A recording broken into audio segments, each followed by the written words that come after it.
आप सभी का स्वागत है। जैसा कि हमने कहा था कि रीजनिंग के जो है क्लास हम आपको ऑनलाइन देंगे।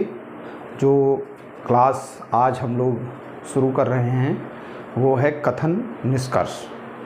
तो पहला क्लास कथन और निष्कर्ष का हम करेंगे।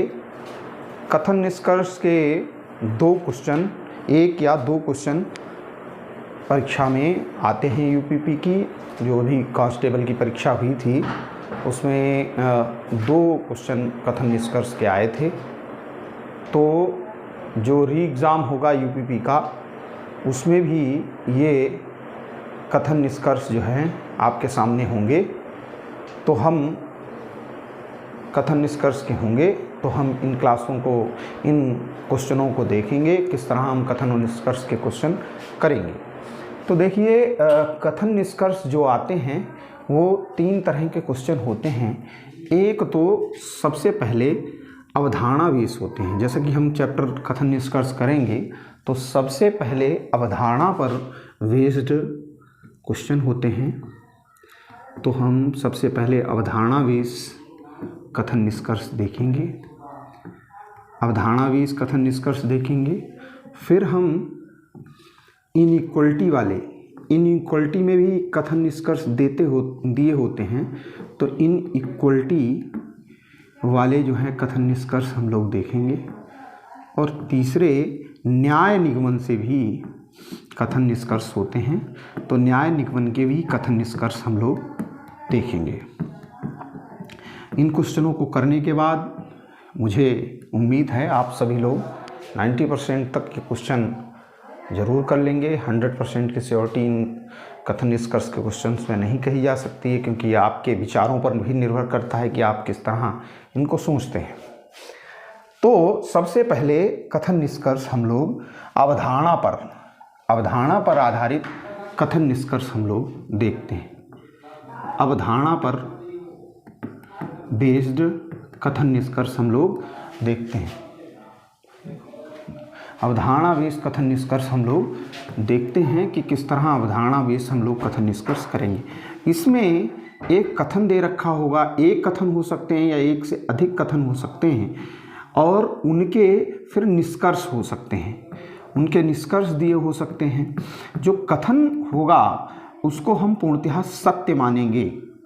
कथन को हम पूर्णतः पूरी तरह सत्य मानेंगे, चाहे उसमें ऐसी बात दे रखी हो, ऐसा कथन दे रखा हो जो सत्य ना हो, जो आपको लगता ना हो कि सत्य नहीं है, लेकिन हम उसको सत्य मानकर ही उससे हम निष्कर्ष निकालेंगे। पूर्णतः सत्य होना चाहिए, सत्य मानेंगे। पूर्णतः इसको कथनों को हम पूर्णतः सत्य मानेंगे। कथन को हम पूर्णतः क्या मानेंगे? सत्य मानेंगे। और सत्य मानकर ही हम लोग जो है कथन को सत्य मानकर हम निष्कर्ष निकालेंगे। और निष्कर्ष कैसे निकालेंगे? तो निष्कर्ष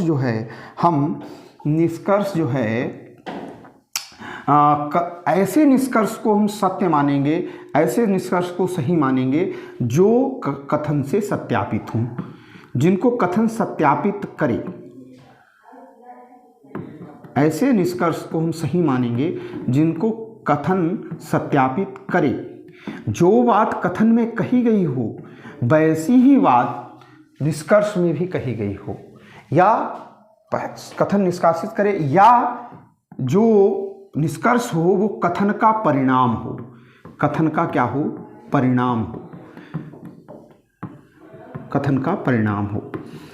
इस बात का भी ध्यान रखेंगे। और अपने पास से कुछ भी इसमें ज़्यादा सोचेंगे नहीं। ये नहीं कि कथन में जो दे रखा है उसके हिसाब से आप सोचें कि अगर ये है तो इससे ये हो सकता है, फिर इससे ये हो सकता है। ऐसा कुछ आप नहीं सोचेंगे। जो कथन कह रहा है वो निष्कर्ष जो है कथन को सत्यापित करे। ये बात ध्यान में रखने योग्य है। अब जब हम इन चीज़ों को देखेंगे तो हम थोड़ा सा विचार करेंगे कि इस कथन से क्या क्या निष्कर्ष निकल सकते हैं, और उन निष्कर्षों से हम ये देखेंगे कि कौन सा कथन सही है और कौन सा निष्कर्ष सही है और कौन सा निष्कर्ष गलत है। इसमें जो विकल्प होंगे वो विकल्प 4 से 5 तरह के विकल्प आपके सामने हो सकते हैं। तो हम देखते हैं कि कौन कौन से विकल्प आपके सामने होंगे। तो सबसे पहले हम जो देखेंगे वो कौन कौन से विकल्प आपके सामने होंगे वो हम देखते हैं। विकल्पों पर हम लोग विचार करेंगे कि कौन कौन से विकल्प आपके सामने हो सकते हैं। तो हम सबसे पहला विकल्प होगा कि केवल निष्कर्ष एक का पालन करता है।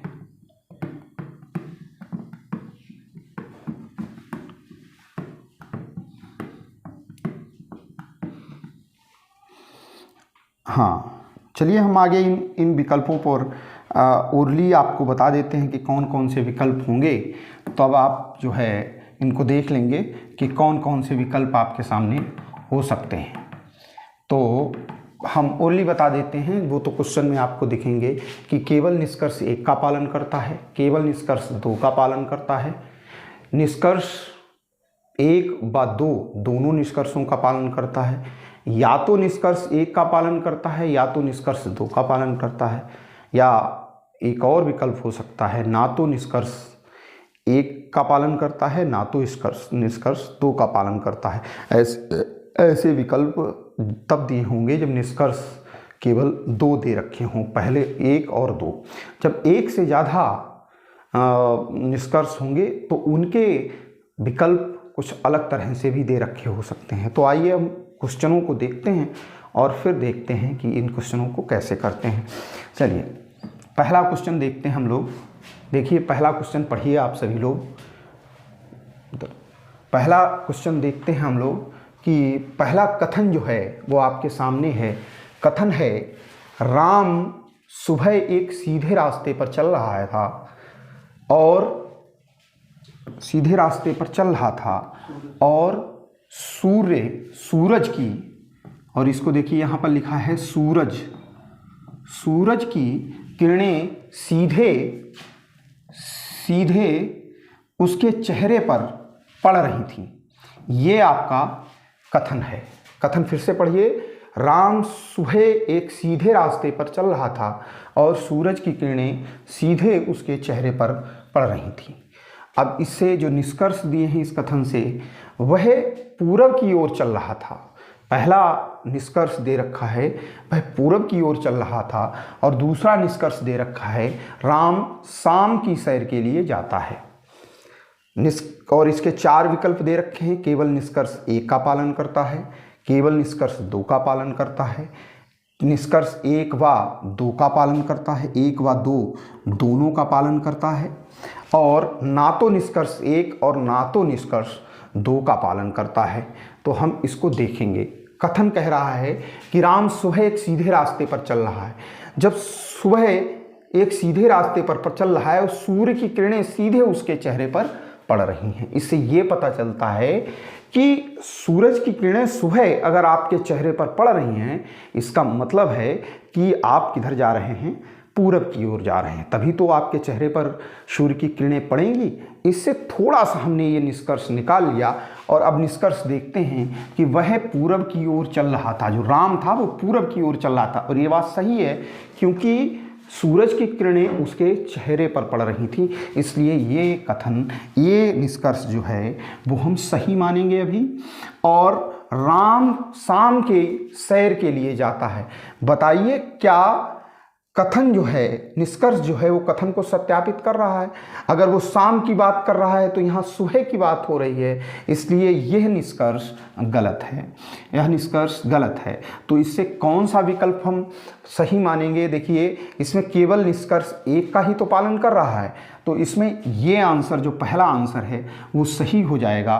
पहला आंसर है, क्या है पहला आंसर? कि केवल निष्कर्ष 1 का पालन करता है। ये वाला ऑप्शन जो है आपका एकदम सही हो जाएगा, बाकी कोई भी सही नहीं होंगे। क्यों? ये बात आपको समझ में आ गई होगी। थोड़ा सा हमने विचार किया और ये देखा कि कौन सा निष्कर्ष कथन को सत्यापित कर रहा है। चलिए अगला क्वेश्चन हम अब विचार करते हैं अगले क्वेश्चन पर। देखिए अगला क्वेश्चन, अगला जो कथन है वो कथन कह रहा है नया पुराने की जगह ले रहा है। नया पुराने की जगह ले रहा है। निष्कर्ष है परिवर्तन प्रकृति का नियम है। दूसरा, पुराने विचारों को त्यागिए क्योंकि वह पुराने हैं। पुराने विचारों को त्यागिए क्योंकि वह पुराने हैं। अब देखिए हमने कहा कि निष्कर्ष कथन को सत्यापित करें। परिवर्तन प्रकृति का नियम है, ये कह रहा है निष्कर्ष, और नया पुराने की जगह ले रहा है। इसमें देखिए परिवर्तन हो रहा है, कथन के अनुसार परिवर्तन हो रहा है और निष्कर्ष भी परिवर्तन की बात कर रहा है, और इसलिए यह निष्कर्ष जो है आपका वो एकदम सही होगा। यह निष्कर्ष आपका एकदम सही होगा। और दूसरा कह रहा है पुराने विचारों को त्यागिए क्योंकि वह पुराने हैं। देखिए वहाँ परिवर्तन हो रहा है, यहाँ विचारों को त्यागने की बात कर रहा है, और इसलिए विचारों को त्यागिए क्योंकि वह पुराने हैं। क्या ऐसी बात कथन में कही गई है कि पुराने को त्याग दीजिए? कथन कह रहा है कि नए पुराने की जगह ले रहे हैं, अपने आप जगह ले रहे हैं, क्योंकि नियम है प्रकृति, परिवर्तन प्रकृति का नियम है। और यहाँ कह रहा है पुराने विचारों को त्याग दीजिए क्योंकि वह पुराने हैं। ऐसा ये निष्कर्ष सही नहीं होगा और इसको हम सही नहीं मानेंगे। इस तरह आपका जो आंसर होगा वो 4 जो आपको सामने विकल्प हैं कि केवल एक अनुसरण करता है, केवल 2 अनुसरण करते हैं, दोनों अनुसरण करते हैं, या तो फर्स्ट या तो सेकेंड अनुसरण करता है, और ये 5 विकल्प दिए हैं, ना तो पहला और ना ही दूसरा अनुसरण करता है। तो इसमें जो आंसर होगा वो होगा केवल एक अनुसरण करता है। ये वाला ऑप्शन जो है वो सही होगा। इस बात को ध्यान रखिए। तो जो निष्कर्ष है वो कथन को सत्यापित कर दे। पहले क्यों सत्यापित कर दे? क्योंकि कथन को पूर्णतः सत्य माना जाता है। अगर निष्कर्ष से कथन ही गलत हो जाए तो ऐसा निष्कर्ष ही गलत होगा। आगे चलते हम आगे अगले क्वेश्चन पर विचार हम लोग करते हैं। चलिए देखिए अगला क्वेश्चन आप लोग पढ़िए और विचार करिए पहले तो कि कौन सा इसमें निष्कर्ष आएगा। और जो विकल्प 4 हैं वो 4 से 5 विकल्प इसमें नहीं दिए हैं, उन विकल्पों पर हम लोग देख लेते हैं, यहीं पर लिख लेते हैं तब तक। और लिख नहीं लेते हैं तो समझ लीजिए इसमें या तो पहला निष्कर्ष पालन करता है, दूसरा निष्कर्ष पालन करता है, ना तो पहला ना तो दूसरा, या तो पहला या तो दूसरा, या निष्कर्ष 1 व 2 दोनों पालन करता है। ये विकल्प 5 में से कोई एक कर सकते हैं और हम इसका भी आंसर लिख देंगे इसके नीचे। तो हम पहले बात कर लेते हैं कि कौन सा निष्कर्ष सही होगा, कौन सा निष्कर्ष सही नहीं होगा। 27 वर्ष के कारावास ने नेशनल मंडेला को राष्ट्रपति बना दिया। ये आपका कथन है। 27 वर्ष के कारावास ने नेशनल मंडेला को राष्ट्रपति बना दिया। अब देखिए जिस व्यक्ति को 27 वर्ष का कारावास दिया जाएगा वह राष्ट्रपति बन जाएगा। निष्कर्ष पहला है कि जिस व्यक्ति को 27 वर्ष का कारावास दिया जाएगा वह राष्ट्रपति बन जाएगा। देखिए यहाँ कथन में नेशनल मंडेला के बारे में कहा गया है। किसके बारे में कहा गया है? नेशनल मंडेला के बारे में। और इस निष्कर्ष में कहा गया है जिस व्यक्ति को 27 वर्ष का कारावास दिया जाएगा वह राष्ट्रपति बन जाएगा। ये जरूरी थोड़ी है, इससे ये निष्कर्ष नहीं निकलता है कि 27 वर्ष के कारावास ने नेशनल मंडेला को राष्ट्रपति बना दिया। इससे ये निष्कर्ष कैसे निकाल सकते हो कि जिस किसी को भी 27 वर्ष का कारावास दिया जाएगा वह राष्ट्रपति बन जाएगा? ऐसा तो नहीं है, ऐसा जरूरी नहीं है। ऐसे कितने लोग हैं जो 27 वर्ष से ज़्यादा कारावास में रहे, क्या सभी के सभी बन गए, राष्ट्रपति बन गए? ऐसा नहीं है। इसलिए ये जो आंसर है, ये जो कथन है पहला वाला वो गलत है, उसको हम सही नहीं मान सकते हैं। दूसरा कह रहा है राष्ट्रपति बनने के लिए कारावास एक योग्यता है, और ऐसा भी सही नहीं। ये तो केवल नेशनल मंडेला के लिए है कि नेशनल मंडेला 27 वर्ष कारावास रहे, उसकी वजह से वे राष्ट्रपति बन गए। ये राष्ट्रपति बनने की एक योग्यता नहीं है, ऐसा नहीं है। ये नहीं कह सकते हो कि राष्ट्रपति तभी बनोगे जब आप 27 वर्ष कारावास में रहोगे। इसलिए ये निष्कर्ष भी गलत है। अब जब दोनों निष्कर्ष गलत हैं तो ऑप्शन जो सही होगा वह होगा ना तो निष्कर्ष एक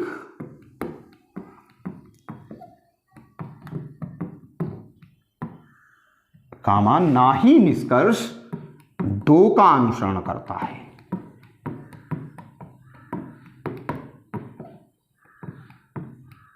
या फिर जो विकल्प दिए होंगे अनुसरण करता है, ये इसका आंसर होगा।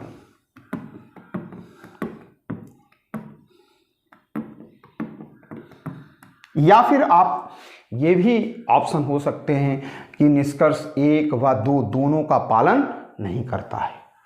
तो ना तो निष्कर्ष एक और ना ही निष्कर्ष दो का अनुसरण करता है, या निष्कर्ष, या इसका आंसर ये विकल्प में हो सकता है निष्कर्ष एक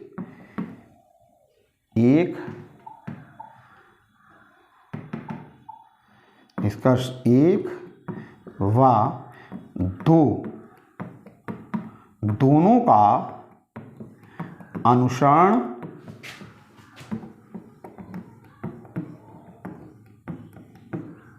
नहीं करता,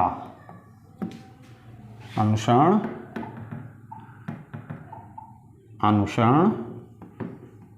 नहीं करता। चलिए समझ गए होंगे आप, दोनों का अनुसरण नहीं करता है। अब अगले क्वेश्चन की ओर चलते हैं हम लोग। अगला क्वेश्चन देखिए, पढ़िए और विचार करिए। कह रहा है कि समाचार पत्रों के नियमित वाचन से समाचार पत्रों के नियमित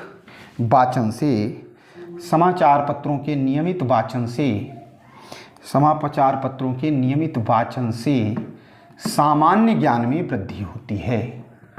क्या होती है? सामान्य ज्ञान में वृद्धि होती है। और निष्कर्ष पहला है, समाचार पत्रों में बहुत सी सामान्य ज्ञान की बातें होती हैं। दूसरा, सामान्य ज्ञान में वृद्धि जीवन में सफलता दिलाती है। अब जरा ध्यान से देखिए, ऐसी कोई भी निष्कर्ष सही नहीं होगा जो कथन से हटकर हो, जो कथन से, इस बात का ध्यान रखना, जो कथन से हटकर हो। अब ध्यान से देखिए, समाचार पत्रों के नियमित वाचन से सामान्य ज्ञान में वृद्धि होती है, और निष्कर्ष पहला कह रहा है कि समाचार पत्रों में बहुत सी सामान्य ज्ञान की बातें होती हैं।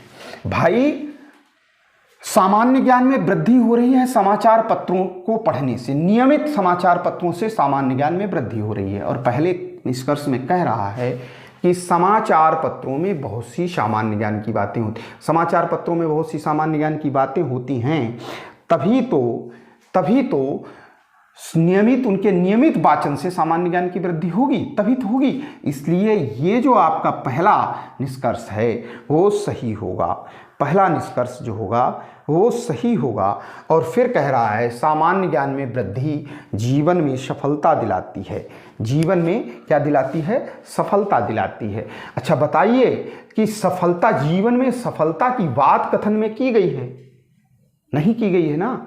तो आप कैसे कह सकते हो कि सामान्य ज्ञान में वृद्धि जीवन में सफलता दिलाती है? ऐसा कहीं कथन में नहीं कहा गया है, इसलिए यह निष्कर्ष गलत होगा। और इसका आंसर होगा केवल निष्कर्ष एक का पालन करता है। इस क्वेश्चन का आंसर होगा केवल निष्कर्ष एक का पालन करता है। 5 विकल्पों में से या 4 विकल्पों में से इसको आप इस विकल्प का चयन आप कर लेंगे। आपके बात समझ में आई होगी इस कथन निष्कर्ष से। अब हम आगे अगले क्वेश्चन की ओर बढ़ते हैं।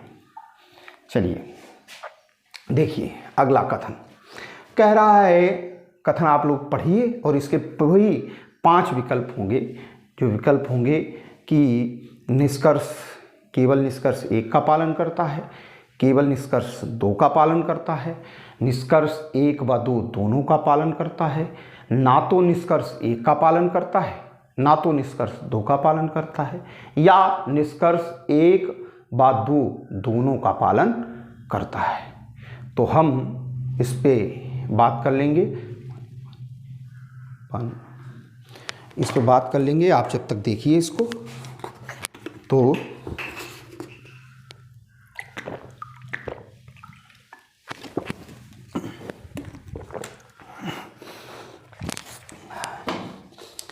चलिए देखिए कथन देखिए, गांव में रहने वाले बहुत से लोग बेहतर भविष्य के लिए शहरों में स्थानांतरित हो रहे हैं, यानी शहरों की तरफ जा रहे हैं। अब निष्कर्ष कह रहा है, अब सरकारी अधिकारियों की अनिवार्य रूप से गांव में तैनाती करनी चाहिए। दूसरा निष्कर्ष, शहरों और गांव के बीच अधिक परिवहन बढ़ाना चाहिए। शहरों और गांव के बीच अधिक परिवहन बढ़ाना चाहिए। अब हम इन निष्कर्षों को देखते हैं, जरा ध्यान से देखिए आप लोग। अब पहले जो कथन कह रहा है, जो कथन में कहा गया हो वो निष्कर्ष में वैसा ही दिया हो, कुछ अलग हटकर नहीं। यहां पर कथन में बेहतर भविष्य के लोग शहरों में स्थानांतरित हो रहे हैं, और वो कह रहा है कि सरकारी अधिकारियों की अनिवार्य रूप से गांव में तैनाती करनी चाहिए। ऐसा कुछ कथन में नहीं कहा गया है। आप अपने पास से कुछ नहीं सोचेंगे, कथन निष्कर्ष में जो कुछ आपको कथन में दिया है उसी से निष्कर्ष निकालेंगे। क्या फायदा, क्या जरूरत? निष्कर्ष में कुछ ऐसा नहीं कहा गया है कि अधिकारियों की करें तैनाती, ऐसा कुछ अधिकारियों के बारे में, उनकी तैनाती के बारे में ऐसा कुछ कथन में नहीं कहा गया है, इसलिए यह निष्कर्ष गलत होगा। अब कह रहा है शहरों और गांव के बीच अधिक परिवहन बढ़ाना चाहिए। वो कह रहा है कि गांव से लोग बेहतर भविष्य के लिए शहर स्थानांतरित हो रहे हैं, और निष्कर्ष कह रहा है कि परिवहन को बढ़ा दीजिए। तो ऐसी परिवहन बढ़ाने की बात कहीं भी निष्कर्ष कथन में नहीं कही गई है, इसलिए यह निष्कर्ष भी गलत होगा। ठीक है, जो बात कथन में कही गई हो वही बात लगभग निष्कर्ष में कही गई हो। निष्कर्ष कथन को सत्यापित करें तभी तो सही होगा।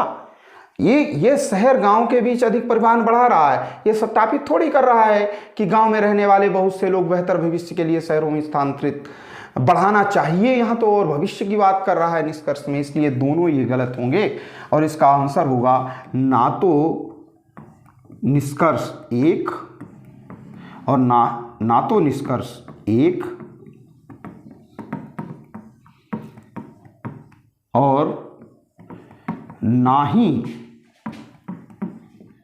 निष्कर्ष दो का पालन करता है।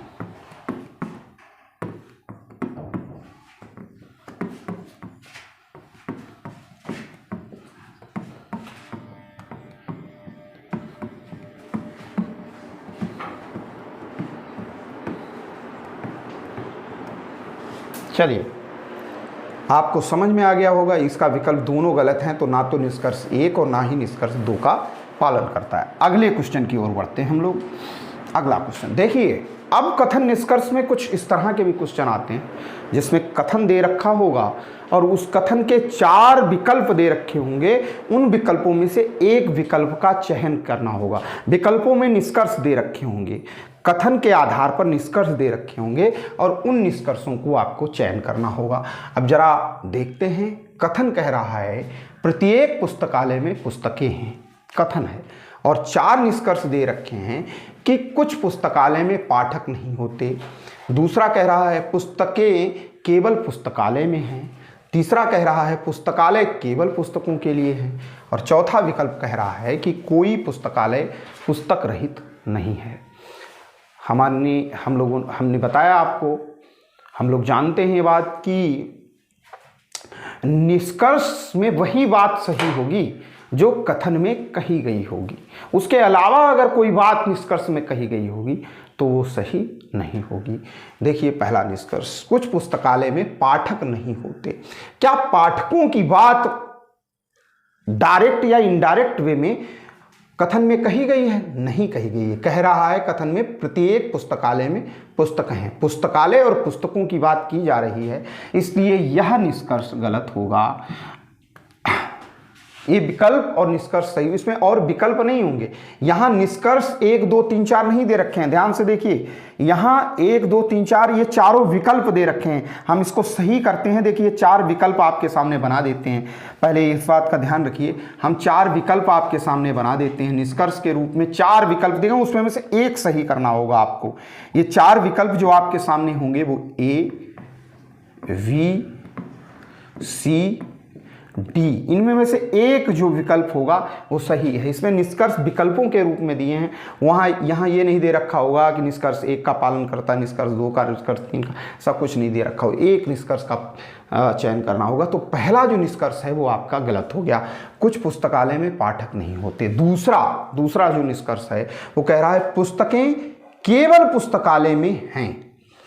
अब यहाँ कह रहा है प्रत्येक पुस्तकालय में पुस्तकें हैं, प्रत्येक पुस्तकालय उसमें पुस्तकें होना जरूरी हैं, लेकिन निष्कर्ष ये कह रहा है कि प्रत्येक पुस्तकें केवल पुस्तकालय में। ऐसा तो कुछ कथन में नहीं कहा गया है कि पुस्तकालय केवल पुस्तकालय में, ये कहा गया कि पुस्तकालय में पुस्तकें जरूर हैं, कोई भी अगर पुस्तकालय है तो उसमें पुस्तकें जरूर हैं। ऐसा नहीं कहा गया कि पुस्तकें केवल पुस्तकालय में हैं, इसलिए यह निष्कर्ष भी गलत होगा। यह निष्कर्ष भी क्या होगा? गलत होगा। यह निष्कर्ष भी आपका गलत होगा। अब देखते हैं तीसरा, पुस्तकालय केवल पुस्तकों के लिए हैं। देखिए इस बात को ध्यान से समझिए, प्रत्येक पुस्तकालय में पुस्तकें हैं, पुस्तकालय में पुस्तकें हैं। क्या पुस्तकों के अलावा कोई चीज़ पुस्तकालय में नहीं होगी? होगी। पुस्तकालय में पाठक भी हो सकते हैं, पुस्तकालय में और भी पुस्तकें रखने की सामग्री हो सकती है, लेकिन ऐसा कुछ कहा नहीं गया। इसमें कहा गया कि प्रत्येक पुस्तकालय में पुस्तकें, और ये निष्कर्ष कह रहा है पुस्तकालय में केवल पुस्तकों के लिए है।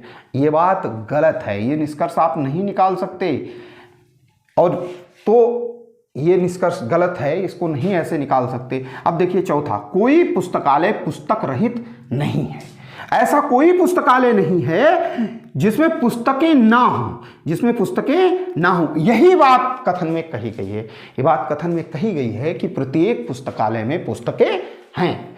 ऐसा कोई पुस्तकालय नहीं है जिसमें पुस्तकें ना हो, इसका मतलब यही तो निकाला जा सकता है। इसीलिए यह निष्कर्ष जो है आपका वो सही है।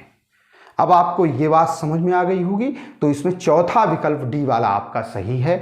यह क्वेश्चन जिसमें निष्कर्ष 4 विकल्पों के रूप में दे रखे होंगे, ऐसा एक और क्वेश्चन हम लोग करते हैं। आगे बढ़ते हैं, एक और क्वेश्चन इसके बाद करते हैं ऐसा ही। देखिए, सिपाही अपने देश की सेवा करते हैं, और इसमें निष्कर्ष जो दे रखे हैं वो 4 विकल्पों के रूप में दे रखे हैं। अब इनको देखते हैं हम। पुरुष प्रायः देश की सेवा करते हैं, पुरुष प्रायः देश की सेवा करते हैं। दूसरा विकल्प दे रखा है, जो देश की सेवा करते हैं वो सिपाही होते हैं। तीसरा, जो कोई भी सिपाही होता है अपने देश की सेवा करता है। डी, महिलाएं अपने देश की सेवा नहीं करती क्योंकि वह सिपाही नहीं होती। देखिए इसमें सब्जेक्ट और प्रेडिकेट देख लेते हैं, ये भी समझ लीजिए। सिपाही सब्जेक्ट है और सेवा प्रेडिकेट है। ध्यान से समझिए कि अगर सब्जेक्ट प्रेडिकेट चेंज कर दिए जाएं तो ऐसा निष्कर्ष सही नहीं होगा। इस बात का ध्यान रखिए, अभी हम इसको बता देते हैं। सब्जेक्ट प्रेडिकेट जब भी चेंज हो जाएंगे तो ऐसा एक निष्कर्ष होगा जिसमें सब्जेक्ट प्रेडिकेट चेंज हो जाएंगे। चलिए देखिए, कह रहा है पुरुष प्रायः देश की सेवा करते हैं। यहाँ सिपाही की बात की गई है, सिपाही अपने देश की सेवा करते हैं, और निष्कर्ष में कहा गया पुरुष प्रायः देश की सेवा करते हैं। क्या सिपाही केवल पुरुष होते हैं? ऐसा तो नहीं है। सिपाही की यहाँ जेंडर नहीं बताया गया है, इसलिए यह कथन जो है, यह निष्कर्ष जो है वो हम क्या मानेंगे? गलत मानेंगे। इस निष्कर्ष को हम क्या मानेंगे? गलत मानेंगे। अगला देखिए, जो देश की सेवा करते हैं वो सिपाही होते हैं, ऐसा तो नहीं कहा गया। यह जो आपका निष्कर्ष है दूसरा वाला बी ऑप्शन का, यह तब सही होता जब कहा जाता कि केवल सिपाही अपने देश की सेवा करते हैं और कोई देश की सेवा नहीं करता। इसमें क्या कहा गया है? जो देश की सेवा करते हैं वो सिपाही होते हैं, जो भी देश की सेवा करेगा वो सिपाही हो जाएगा। ऐसा नहीं है, सिपाही के अतिरिक्त भी देश की सेवा लोग करते हैं। और ऐसा कथन में नहीं कहा गया है कि ऐसा कथन में नहीं कहा गया है कि सिपाही के अलावा और कोई देश की सेवा नहीं करता, इसलिए यह निष्कर्ष भी गलत है। तीसरा देखो, जो कोई भी सिपाही होता है अपने देश की सेवा करता है, और कहा भी गया है कथन में सिपाही अपने देश की सेवा करते हैं, और इस निष्कर्ष में कहा गया कि जो कोई भी सिपाही होता है देश की सेवा, सिपाही देश की सेवा, सब्जेक्ट और प्रेडिकेट दोनों के एक हैं, सेम है, तो सही है। ये बात जो है वो सही है। अब इसमें देखिए महिलाएं अपने देश की सेवा नहीं करती क्योंकि वह सिपाही नहीं होती। देखिए सिपाही देश की सेवा करते हैं, यहाँ कह रहा है महिलाओं की बात कर रहा है, और सेवा नहीं करती, इसलिए यह गलत होगा, यह निष्कर्ष गलत होगा, क्योंकि महिलाएं अपने देश की सेवा नहीं करती, क्योंकि वह सिपाही नहीं होती। ऐसा कोई कहा गया है कि महिलाएं सिपाही नहीं होती, महिलाओं को नहीं कहा गया, ऐसा कथन में कुछ नहीं कहा गया, इसलिए गलत। अब देखिए, मैंने एक बात बताई थी आपको कि सब्जेक्ट प्रेडिकेट अगर बदल जाए तो कथन निष्कर्ष जो है गलत हो जाएगा। यहाँ सिपाही और सेवा है, और यहाँ सेवा और सिपाही, सब्जेक्ट प्रेडिकेट की इंटरचेंजिंग हो गई, इसलिए यह कथन जो है, यह निष्कर्ष जो है वो गलत है। अब देखिए, यहाँ पर सिपाही और सेवा इंटरचेंज नहीं हुए सब्जेक्ट प्रेडिकेट, इसलिए यह कथन जो है वह निष्कर्ष जो है वह सही है। तो अब आपको समझ जहाँ तक थोड़ी सी विकसित हुई होगी कथन निष्कर्ष की, इसके आगे के जो क्वेश्चन हैं वो हम आगे करेंगे और अच्छी तरह से इस चैप्टर को करेंगे। अवधारणा बेस पर एक वीडियो और हम आपको कराएंगे, उसके बाद इनइक्वालिटी और न्याय निगमन पर बात करेंगे। इस तरह आपका कथन और निष्कर्ष का जो चैप्टर है वो पूरा होगा। उसके बाद अलग चैप्टर्स जो भी होंगे रीजनिंग की, उन पर हम डिस्कस करेंगे। धन्यवाद।